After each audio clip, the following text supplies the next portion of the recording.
Hi everyone, welcome to MBA Pathshala. Hope you're doing well. This is Vijay, your Quant and LRDI mentor. Let's continue from what we did in the last video. तो हमने linear कर लिया है, हमने distributions के sets कर लिए. We started off with circular arrangement the last session. एक क्लास करी थी. If you haven't watched this series तो तुम स्टार्टिंग से पूरी सीरीज देख सकते हो. This series will be helpful for CAT XAT and other management interest. ठीक है, सारे एग्जाम्स के लिए पूरा काफी होने वाला है. Let's move on. So we'll be doing circular arrangement in this session. एक क्वेश्चन करेंगे, बहुत अच्छा प्रॉब्लम है. Before we begin, this is our Arjuna batch. So if you are preparing, if you are an aspirant of CAT 24, so you can check out this batch. ये batch आपका जनवरी 15 को start हुआ था.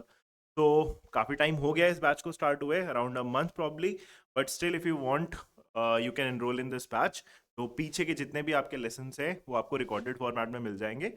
And along with that all the classes happen live and इसमें सब कुछ है. 1-to-1 mentoring है, including everything from mock test, sectional test, everything. सब कुछ आपका इस बैच में कॉम्प्रिहेंसिव प्रोग्राम के तरीके से बना रखा है हमने. ठीक है, so if you want to enrol in this batch you can check out the description, you will get more details. चलो let's move on to with this session for today. So आज के सेशन में हम ना एक circular arrangement का बहुत अच्छा प्रॉब्लम सॉल्व करने जा रहे हैं. This question was asked in IFT, right? IFT का पुराना प्रीवियस ईयर का प्रॉब्लम है, but this is a good problem based on circular arrangement and also multiple logics इसमें involve. Right, so as always the general idea should remain same. पहले I move out of the screen. एक बार आप इस screen को pause करो इस जगह पे, इस क्वेश्चन को एक बार आप खुद से ट्राई करो and then proceed on with the rest of the solution, right? Only then you'll have the maximum benefit out of it, जैसा कि हम हमेशा करते हैं. ठीक है, so I hope you have tried this set. बना नहीं बना, like not an issue.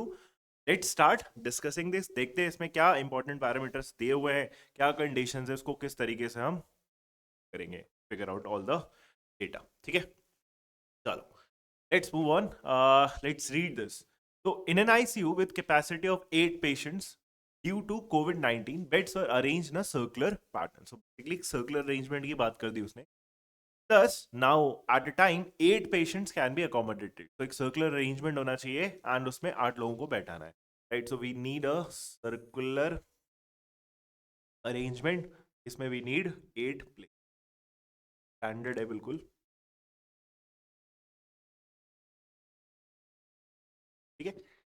Now, as a basic measure, patients are administered with an IV fluid replacement, which, as per medical guidelines, is 25 to 30 ml per kg per day. तो वो generic data दिया हुआ है कि 25 से 30 का guideline है, but that like entire range is not going to be important as you read further on. A senior doctor explained to a new intern the amount of IV fluid replacement each patient requires basically, but the intern mixes up the doses. Like mix हो गया dosage वगैरह. ठीक है, सब कहानी है अभी तक. From the information given below, help the intern to administer right doses to each patient. Basically we need to figure out हर पर्सन का कितना कितना डोसेज रहा होगा, कितना ml पर kg. ठीक है, पर kg. Now, what is given? Start reading all the 8 statement. The first point, on a given day, 4 married couples were admitted to the ICU, namely A, B, C, D, E, F, G, H. We have these 8 people, and these 8 people basically comprise what? 4 married couples. So, 4 males होंगे, 4 females होंगे, and that information is actually given in the next statement. So, second point, A, D, E, and F are males. तो इसको लिखना start कर सकते हैं. तो males कौन है? A, D, E, and F. So the others would obviously be females. Others कौन हो गए? A हो गया है, तो B बचा, C बचा, D, E, F, then G and H. These are the females. अच्छा, by the way, लिखने का तरीका है बस. सर्कल पे जब हम ये अल्फाबेट्स डालेंगे ना, सो बार बार मेरे को ये फिगर आउट ना करना पड़े कि whether that person is a male और फीमेल, मतलब इसमें जाके देखना ना पड़े, कंफ्यूजन अराइज ना हो. तो जब भी मैं मेल लिखूंगा, अल्फाबेट लिखूंगा उसका, तो मैं एक बॉक्स बना दूंगा. तो आई रिमेंबर माई नोटेशन कि जब भी बॉक्स के अंदर कुछ गया है ना, तो वो क्या है? एक तरीके से मेल है. Right, this is not two important, but yes that is how I right it. आप भी इसको फॉलो कर सकते हो, क्लैरिटी रहती है, कभी कभी कंफ्यूजन नहीं होता. जब भी किसी प्रॉब्लम में ना मेल फीमेल इन्वॉल्व होते हैं तो सिंबल बना सकते हो, आपको हमेशा क्लियर रहेगा. अच्छा ठीक है, this is a male, this is a female. Fine. So this point was done, right? Males are married to females to, like, this is only given to avoid any kind of confusion, obviously. Each patient was prescribed a replacement from among 25, 28 and 30 ml per kg, not necessarily in the same order. Now, यही मैंने आपको starting में बोला था, वो बस कहानी दी कि भाई लाइक जो भी स्टोरी है उसमें 25 से 30 की रेंज में ही डोसेज वगैरह लाइक प्रिस्क्राइब थे, but the actual numbers that are important are 25, 28 and 30. तो यही तीन नंबर में से हर पर्सन को एक डोसेज अलॉट हुआ. Either you have a 20 or you have a 28 or you have a 30, not necessarily in the same order. ठीक है, वो भी पॉइंट. Now, third point थोड़ा ध्यान से पढ़ेंगे. Any two couples do not have the same dose and are neither adjacent nor opposite to each other. Now I'll focus on this particular statement. जिस तरीके से ये statement लिखा है, it did get a lot of candidates confused. Because जिस तरीके से statement initially framed है, any two couples. Now couple खुद दो लोग की बात होती है, लाइक एक कपल है दूसरा कपल है, तो दो लोग ये दो लोग ये. बट यहाँ पे एक्चुअली ऐसा मीनिंग है नहीं, because if you see it that way कि अच्छा ये कपल दो लोग, ये कपल दो लोग, तो एनी टू कपल्स मतलब हम इन दो ग्रुप्स की बात कर रहे हैं. अगर ऐसा मीनिंग निकल रहा होता ना, तो आगे का स्टेटमेंट कोई बहुत ज्यादा मीनिंग नहीं बना पाएगा. क्यों? Any two couples do not have the same dose, चलो ठीक है, and are neither adjacent nor opposite to each other. तो ये कैसे हो सकता है? कोई ना कोई दो कपल तो बगल बगल में तो होंगे ही ना. ऐसा कैसे हो सकता है कि सर्कुलर अरेंजमेंट में 8 सीट्स पे एक कपल कहीं पे बैठा है और उसके बगल में कोई कपल ही ना है? ऑब्वियसली कोई ना कोई कपल आ सकता है. यहाँ पे ये स्टेटमेंट करा एक्चुअली बहुत ज्यादा हमारा मीनिंग नहीं बन पाएगा if you see it that way कि ये एनी टू कपल्स मतलब इंडिविजुअली दो कपल्स की बात कर रहा है, ऐसा यहाँ पे मीनिंग नहीं है. So don't get confused in this. यहाँ पे जो मीनिंग कन्वे करना चाहता है वो विद इन अ कपल करना चाहता है. एनी टू कपल्स का मतलब एक कपल होगा तो उसमें एक मेल होगा और एक फीमेल होगा, तो वो उन दोनों की बात कर रहा है. Any two couples do not have the same dose, मतलब किसी भी कपल में जो मेल और फीमेल होगा उनका कभी भी सेम नहीं होगा dosage. That is what is meant by this. And are neither adjacent nor opposite to each other. तो वो जो मेल और फीमेल होंगे नहीं कभी आजू बाजू होंगे, नहीं कभी वो opposite. Okay, that is what is meant by this particular statement. Any two couples do not have the same dose and are neither adjacent nor opposite to each. Right? So I hope ये वाला statement में आपको clarity I. Fine. Let's move on to the fourth point. A who was prescribed 30 ml per kg. Now I'll start writing this also. Right? लिखना start कर देते हैं. A who was prescribed 30 ml per kg. तो A का कितना है? 30 ml पर kg है, नंबर भी लिखते चलेंगे. was opposite C. Right. So definitely मेरा क्या है, मान लो कहीं पे मैंने इनिशियली स्टार्ट कर दिया, मान लो A लिखा, A who was prescribed 30 ml per kg was sitting opposite. तो डेफिनेटली एक चीज और क्लियर हो जाती है कि भाई ये A और C बिकॉज ऑपोजिट बैठे हैं, और कभी भी हमने बोला any two couples do not have the same dose and neither adjacent nor opposite to each other. तो कभी भी कोई कपल ऑपोजिट तो बैठता नहीं है, तो अगर A और C ऑपोजिट बैठे हैं that means A and C are not going to be a couple. ये भी अपने को क्लियर होना चाहिए. ठीक है, A and C are not a couple. Fine. A who was prescribed 30 ml per kg was opposite C, while E who was prescribed 28 ml per kg was sitting opposite G. अभी problem ये है कि A और C तो initially बिल्कुल आपने बैठा दिया बिकॉज और कुछ आपने यहाँ पे लिखा नहीं था, but because A and C लिख चुके हैं ना, तो ये जो स्टेटमेंट है ना E was sitting opposite G, अभी उसके पॉसिबिलिटीज है तो हम नहीं लिखेंगे. EG ऐसे भी हो सकता है, ऐसे भी हो सकता है, और इस वाले डायमीटर पे भी हो सकता है. सो तीन पॉसिबिलिटी है, तो we can actually skip that part. अभी हम उसको लिखने में इंटरेस्टेड नहीं है, बट हम यहाँ से ये स्टेटमेंट जरूर उठा सकते हैं. E who was prescribe 28 ml पर केजी, तो ई का डोसेज कितना था? 28 था. That part should be fine. Right, so will come to that statement again. Then E who was prescribed 28 ml per kg was sitting opposite G, and again E's spouse was prescribed 25 ml per kg. तो E का spouse का 25 ml पर kg है. Now अभी मेरे को ये information पता नहीं है कि E का स्पाउस एक्चुअली में कौन है. That 25 can not be like used right now, थोड़ा आगे बढ़ना पड़ेगा. Then the fifth point, H is married to F. तो हमें जाके पहला हमारा लिंक मिलता है जो कपल का है, that is H is married to F. ये दोनों का आपस में पेयरिंग है. H is married to F, while D who was not prescribed 25 ml per kg. तो D का मेरा 25 नहीं है. ठीक है, 25 D का नहीं है. D who was not prescribed 25 ml per kg is not married to. तो D के लिए भी क्या बोला? D is not married to. D का D के साथ पेयर नहीं है, ये चीज अपने को समझ में आ गया। फाइन, आगे बढ़ते हैं। Not married to G. Then sixth point, B who was prescribe 30 ml पर केजी। तो बी का हमारा कितना है? 30 है, राइट। बी का हमारा कितना हो गया? 30 हो गया। अब यहां से एक कंक्लूजन हम निकाल सकते हैं। I just like tell you in that in the movement, पूरा स्टेटमेंट पहले पढ़ेंगे। B who was prescribe 30 ml पर KG was to the immediate left of C. तो ये तो पोजीशन हम बना सकते हैं ना, सी यहाँ पे बैठा हुआ है, इसका इमीडिएट लेफ्ट कहां पे हुआ? ये हुआ। तो this is actually going to be, ये तुम्हारा क्या हो गया? बी हो गया। तो B who was prescribe 30 ml पर KG was to the immediate left of C and also to the immediate right of spouse of C. Spouse का मीनिंग आपको क्लियर होना चाहिए। स्पाउस का मतलब हस्बैंड एंड वाइफ दोनों हो सकता है, राइट। एक हस्बैंड के लिए उसकी स्पाउस एक वाइफ है, और एक वाइफ के लिए उसका स्पाउस उसका हस्बैंड है। तो दोनों जेंडर हो सकते हैं स्पाउस में, राइट। तो डोंट गेट कंफ्यूज। तो B was sitting to the immediate left of C and also to the immediate right of the spouse of C. तो बी इमीडिएट राइट किस पर्सन के बैठेगा? इस वाले पर्सन के ना। तो यहां पे कौन है? स्पाउस ऑफ सी है, right. So this is spouse of C, and C का स्पाउस ऑब्वियसली एक मेल होगा। मैं बॉक्स बना के रख लेता हूं, मेरे को ये याद रहेगा कि यहाँ पे एक मेल पर्सन है, राइट। तो बस इतनी क्लैरिटी मेरे को आ जाएगी। अच्छा, before moving on there are multiple logics like how you can actually reach this conclusion, जो मैं अभी आपको बोलने वाला हूं। बट यस, मैं यहां से पता है क्या बोल सकता हूं? देखो, मुझे ये पता है कि ए और सी हस्बैंड एंड वाइफ नहीं है, कपल नहीं है, राइट। तो ए का सी के साथ पेयरिंग नहीं हो सकता। ऑल्सो नोटिस करोगे तो ए का डोज भी 30 है और बी का भी डोज 30 है, राइट। ए का भी डोज 30 है, बी का भी डोज 30 है।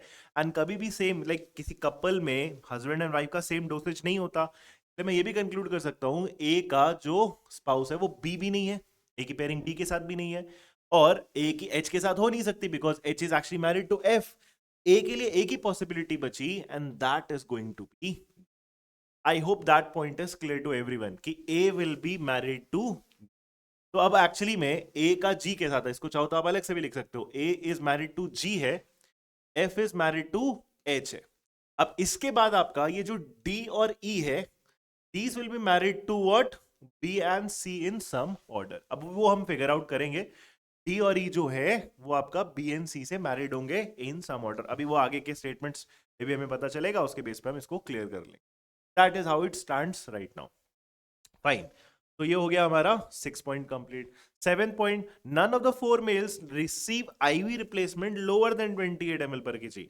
तो इवन दो वहां पे स्टार्टिंग में बोला था कि हर पर्सन क्या है 25, 28 या 30 में से बिलोंग करता है नंबर वाइज, बट इसने क्या बोल दिया? None of the 4 males receive IV replacement lower than 28। तो मेल्स में 25 नहीं हो सकता कभी भी। तो एक्चुअली मैं आपको ये बोल सकता हूँ कि जो डी का 25 नहीं है, जो एक स्टेटमेंट में दिया था, दैट वाज प्रीटी रिडंडेंट, क्योंकि वही चीज आगे जाके क्लियर हो जाती है। तो ऐसा होता है प्रॉब्लम्स में, कभी कभी एक्स्ट्रा स्टेटमेंट्स दी हो दी जाती है, रिडंडेंट स्टेटमेंट्स होते हैं, तो उससे कभी परेशान नहीं होना चाहिए, ठीक है। So none of the 4 males receive IV replacement lower than 28 ml per kg, while there is one male patient. Now this is important. While there is one male patient between B and their spouse. Right. So while there is one male patient between B and their spouse. तो B और B के spouse के बीच में exactly क्या होना चाहिए? आपका एक मेल पर्सन होना चाहिए। अभी नोटिस करो, बी तुमने यहां पे लिखा हुआ है, अभी बी और उसके स्पाउस के बीच में, बी और बी के स्पाउस के बीच में एक मेल पर्सन आना चाहिए। अब बी अगर यहां पे है और उनके बीच में, बी और बी के स्पाउस में एक पर्सन आना चाहिए, तो बी के स्पाउस की प्लेसमेंट कहां कहां हो सकती है? या तो यहां हो सकती थी, ये पर्सन बीच में आता, लेकिन प्रॉब्लम ये है कि सी एक्चुअली एक फीमेल है, बट बी और बी के स्पाउस के बीच में क्या आना चाहिए था? एक मेल पर्सन आना चाहिए था। बी और बी का स्पाउस यहां पे नहीं प्लेस हो सकते, तो it will happen the other way round, कि अगर यहां पे बी है और बी के स्पाउस में एक मेल पर्सन आना चाहिए, तो ये मेल पर्सन वो कंडीशन सेटिस्फाई कर देगा। तो यहां पे कौन है? मैं इसे लिख लेता हूं, स्पाउस ऑफ बी है, एंड ऑल्सो बी फीमेल है तो उसका स्पाउस ऑब्वियसली क्या होगा? एक मेल होगा। और ये हमने पहले बोल भी रखा था, बी एंड सी के spouses would be D and E in some order, ठीक है। आई होप यहां तक सबको समझ में आ गया। नाउ और क्या कंडीशन दी हुई हमारे पास? वाइल वन पेशेंट, ये हो गया। A spouse receive replacement of 28 ml पर केजी। तो ए का स्पाउस मतलब जी, तो जी का मुझे पता है, तो ए के स्पाउस का कितना है 28 ml पर केजी है, ये तो क्लियर है. A spouse receive replacement of 28 ml पर KG same as that of F spouse. F का स्पाउस कौन है, एच. एच और जी का हमारा दोनों का क्या है एक्चुअली में सेम है, that is 28 each, who are next to each other. तो जी और एच हमारे नेक्स्ट टू ईच अदर है, ये इसने बोल दिया है. तो ये तो चलो हम वैसे भी कर लेंगे. नाउ बहुत तरीके से आप एक्चुअली में इसमें आ सकते हो. जैसे इसमें अब मेरे को नेक्स्ट लॉजिक पता है क्या दिख रहा है, मुझे ये पता है कि ये जो बी एंड सी के स्पाउसेस है, ये दोनों मेल पर्सन, ये बी एंड सी के spouses are D and E in some order. इन दोनों जगह पे डी एन ई जाएगा इन सम ऑर्डर. अब ऑल्सो हमारे पास ये तीन जगह बची है. यहां पे मुझे पता है कि एफ एन एच अभी तक मैंने नहीं लिखा है, और यहाँ पे एफ एन एच नहीं है, यहाँ पे डी एन ई है. तो एफ एन एच इन तीन प्लेसेस में से दो प्लेसेस ऑक्यूपाई करेंगे. But because they are water, like एक क्या है, वो कपल है ना, तो कपल कभी भी एडजेसेंट आपका नहीं बैठ सकता. उसने स्टार्टिंग में बोला था, right, no two couples do not have the same dose and are neither adjacent nor opposite to each other. तो कपल अगर आजू बाजू नहीं बैठेगा और तीन पोजीशन मेरे पास बची हुई है, तो एफ एन एच को प्लेस करने का क्या होगा, एक ही तरीका होगा, ऑल्टरनेट बैठना पड़ेगा. तो यहाँ पे दोनों पोजीशंस पे एफ एन एच बैठेंगे. हाँ, अभी मुझे नहीं पता कि उनका एक्चुअली में ऑर्डर क्या होने वाला है. अभी वो अगर कुछ कंडीशन और मिलेगी तो उसको हम क्लियर कर लेंगे, but that is how it stands right now. F N H हो गया. एंड ऑल्सो नोटिस करो यहाँ पे डी और ई है, right, in some order. F N H आप किसी भी ऑर्डर में आएगा. एक ही पर्सन बच गया इस पूरे सर्कल पे अरेंज होना, and that is the spouse of A. ये जी जो है वो आपका अरेंज होना बचा है. तो यहां पे क्या आ जाएगा हमारा, जाएगा, right. I hope that part is clear. और वो भी सेटिस्फाई है कि वो ए और जी का जो कपल आपस में पेयरिंग था वो कभी भी एडजेसेंट नहीं है. Now there was one condition which will become very important in resolving this, कि ये कपल है कौन सा, जी के सामने एक पर्सन बैठा था. नोटिस करो वो स्टेटमेंट आपका कहां पे दिया था, स्टार्टिंग में था. A who was prescribed 30 ml per kg was sitting opposite C, while E who was prescribed 28 ml per kg was sitting opposite G. तो G के ऑपोजिट किसको आना पड़ेगा, E को आना पड़ेगा. एंड बिकॉज यहां पे E आया तो ऑटोमेटिकली यहां कौन आ जाएगा, बचा हुआ पर्सन, दैट इज. अब मैं बोल सकता हूं कि B and D are a couple, C and E are a couple, right. So D के साथ कौन पेयर्ड है, डी के साथ पेयर्ड है आपका बी, और ई के साथ कौन पेयर्ड है आपका. And this is the final arrangement also. और अरेंजमेंट से ज्यादा इंपॉर्टेंट उसके लिए क्या था, वो जो नर्स थी या जो भी थी उसके लिए क्या इंपॉर्टेंट था, to figure out the exact dosage of each. अब एक बार मैं जरा इसमें साफ साफ कर लेता हूं. देखो, ए का मुझे पता है कि 30 है, राइट. ई का मुझे पता है 28 है, एच का पता है मुझे 28 है, जी का पता है मुझे 28 है, और बी का पता है मुझे कितना है 30. अब हम यहाँ पे बस बची हुई चीजें फिगर आउट करने की कोशिश करेंगे. अब जैसे याद करो कि किसी भी एक्चुअली में क्या होता है, किसी भी मेल पर्सन का 28 से नीचे नहीं हो सकता. तो हमने बोला था मेल पर्सन का या तो 28 होगा या तो 30 होगा, दो ही चॉइसेस है. ऑल्सो किसी भी मेल पर्सन का उसके वाइफ के बराबर नहीं होगा, कपल्स का कभी आपस सेम नहीं होता. तो इस लॉजिक पे जैसे अगर आप एफ का नोटिस करो तो F is pair to H, लेकिन एच का 28 है तो एफ का 28 अब नहीं हो सकता, तो उस मेल के लिए एक ही चॉइस बची, दैट इज 30. तो एफ का 30 होना पड़ेगा. डी का अगर सेम लॉजिक से देखो, डी का, तो डी का पेयरिंग बी से हुआ है और बी का कितना है आपका 30. तो अगेन डी का 30 नहीं हो सकता, तो डी का क्या होना पड़ेगा 28. एक ही हमारे पास चॉइस आई. अभी ई का 28 है, अभी सी का फिगर आउट करना पड़ेगा. तो सी के लिए हम फिगर आउट करते हैं, कंडीशन कहीं ना कहीं हमारा था ई स्पाउस, राइट. दिस कंडीशन, बस ये लास्ट कंडीशन है. ई स्पाउस वाज प्रिस्क्राइब 25 ml पर केजी. तो ई का स्पाउस दैट इज सी, उसका भी इंफॉर्मेशन है. इसका टोटल हमारा डोसेज कितना था 25 ml पर. तो we know the exact arrangement. हाँ, अभी एफ एन एच को हम रिजॉल्व नहीं कर पाएंगे, वो कभी भी नहीं हो पाएगा. That is how the arrangement looks like, and that is the exact dosage for each of the 8 persons, right. I hope सबको ये बिल्कुल क्लियर समझ में आया. नाउ ये एक ऐसा सेट है, पता है, ये जो अरेंजमेंट था कि ये जो हमने फिगर आउट करा ना डीएनई, और भी तरीके से आप पहुंच सकते हो। तो अगर तुम किसी और लॉजिक से पहुंचे उस पर घूम फिर के, तो let me know in the comments, right. इसमें मुझे पता है there are multiple ways to reach that same conclusion, ये चीज हम समझ सकते हैं, ठीक है।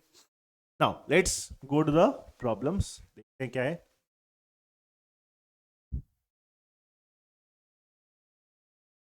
The first problem, who among the following is adjacent to A? A के adjacent कौन है? D भी हो सकता है, F भी हो सकता है, H भी हो सकता है, राइट। D, F, H। तो out of the options check करना है अपने को, तो कौन सा ऑप्शन हो जाएगा? Option one, that is D। The second point, question, what is the transfusion amount for the spouse of D who weighs? अच्छा, वेज 80 kg इसलिए दिया हुआ है क्योंकि यहाँ पे जो डोसेज दिए थे, याद करो क्या दिया था, समथिंग समथिंग ml पर kg। इसका एक्चुअली मतलब ये है कि अगर आपको टोटल डोसेज कैलकुलेट करना है ना, तो जैसे किसी का मान लो 25 ml पर केजी है, तो 25 ml पर केजी मिलना चाहिए उसको, तो वो केजी क्या है, उसका एक्चुअली टोटल बॉडी वेट है। तो आपको क्या करना पड़ेगा, उस ट्रांसफ्यूजन अमाउंट को मल्टीप्लाई करना पड़ेगा बॉडी वेट से, that will give you the total amount of IV infusion that person needs. ये चीज याद रखना, ठीक है, इसलिए इसमें इतने बड़े बड़े नंबर्स हैं। तो what is the transfusion amount for the spouse of D who weighs 80 kg? तो डी का स्पाउस फिगर आउट करा हमने, डी का स्पाउस कौन है? बी, और जिसका हमारा ट्रांसफ्यूजन अमाउंट कितना है? 30 है। तो आंसर क्या हो जाएगा? 30 इनटू उसका body weight, that is 80। So the answer would be 24, right. So 2400 ml, that is option 2। Third question, the spouse of which person has an IV infusion of 25 ml per kg? तो spouse of which person has an IV infusion of 25 ml per kg? तो spouse किसका? C का। तो spouse of C would be, so the answer would again be the first option, right? Finally, the fourth problem, the transfusion amount is same for which of the following? बस वही check कर रहा है, जिस logic से आपने ये calculation करा था ना, वो चेक करना है किस ऑप्शन में इक्वल आ जा रहा है दोनों का। तो A वेइंग 80, A का कितना है? 30, 30 इंटू 8 इज 2400, तो 2400। दूसरा C वेइंग 70, C का कितना है हमारा? 25, लेकिन 25 इंटू 7, 25 इंटू 7 175 बनेगा। So 175 and 0, so these are obviously not equal, तो ये तो नहीं हो सकता। सेकेंड, बी वेइंग 50, तो बी का कितना है हमारा? बी का 30, 30 into 50, 30 into 50 becomes 1500। Then C weighing 60, C का कितना था? 25। Now this is fine because 25 into 60 इज ऑल्सो 1500, तो दोनों इक्वल है and hence answer becomes option. तो that is all about this particular set. काफी इंटरेस्टिंग सा सेट है, मल्टीपल कंडीशंस है, good set to solve. I hope सबको ये चीज बिल्कुल समझ में आए। If you have any doubts, you can just put that in the comments, I will help you resolve that. Thank you.